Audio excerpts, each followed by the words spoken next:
জনাব মিনহাজ আমান, বট অ্যাকাউন্ট এবং বট নেটওয়ার্ক বলতে আসলে আমরা কি বুঝি আপনার কাছে জানতে চাইবো, এবং এই বট নেটওয়ার্কগুলো আসলে কিভাবে কাজ করে? ধন্যবাদ। প্রথমত বট আসলে রোবটের একটা সংক্ষিপ্ত নাম আর কি। সো বট আসলে শুনলে মনে হয় যেমন আমাদের এখানে বা সাউথ এশিয়ার রাজনীতিতে এই ধরনের কার্যক্রমের একটা নেগেটিভ ব্যাপার আছে, কিন্তু বট অনেক সময় অনেক ভালো কাজেও লাগে। যেমন প্রচুর মেডিকেল বট আছে, আপনি এরকম প্রচুর ওয়েবসাইট পাবেন যেখানে আপনি আপনার সাধারণ সমস্যাগুলো বললে ওরা এক ধরনের সাধারণ সমাধান আপনাকে দিতে পারবে এই ধরনের বটের মাধ্যমে। ইভেন এই ধরনের প্রচুর লিগ্যাল ওয়েবসাইট আছে যেখানে আপনি আপনার কেস যদি আপনি এখানে ইনপুট করেন, তাহলে আপনাকে আপনাকে ওদের বটের যে ডেটা সেট আছে ওখানে হাজার হাজার কেস থাকে।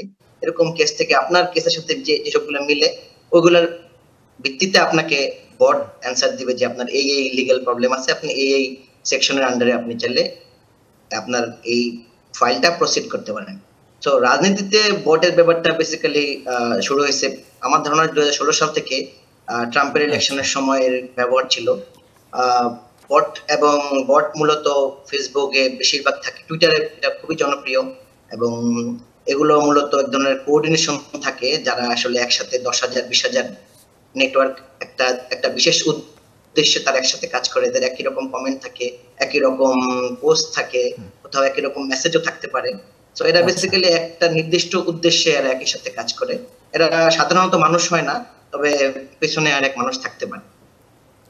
আচ্ছা, তো সেক্ষেত্রে এই বট নেটওয়ার্কগুলো তৈরি করে আসলে কি উদ্দেশ্যে তারা তৈরি করে থাকেন? যেমনটি আপনি বলছিলেন যে ইউএসএ নির্বাচনে 2016 সালে সম্ভবত শুরু হয়েছিল, তো এছাড়া আর কি কি কাজে আসলে লাগে এই বট নেটওয়ার্কগুলো?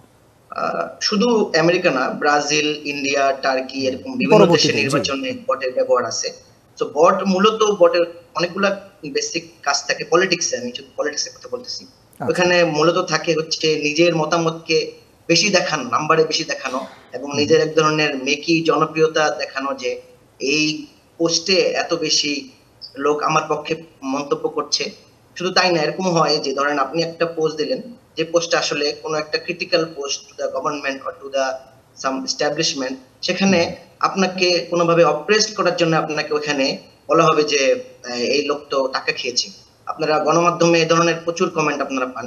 তার মানে হচ্ছে যে শুধুমাত্র কোন পক্ষের পজিটিভিটি প্রচার না, কাউকে ডিসক্রেডিট করার জন্য বটের ব্যবহার করা হয়ে থাকে। এবং হচ্ছে এই বটের মাধ্যমে মানুষের যেই আমরা যেটাকে বলি মানুষের যে গণতান্ত্রিক অধিকার, মানুষের যে ভোটাধিকার, এখানে মানুষের সিদ্ধান্ত নেওয়ার ক্ষেত্রে অনেক বেশি প্রভাবিত করতে পারে এই ধরনের বট এবং এই ধরনের কোঅর্ডিনেটেড নেটওয়ার্ক।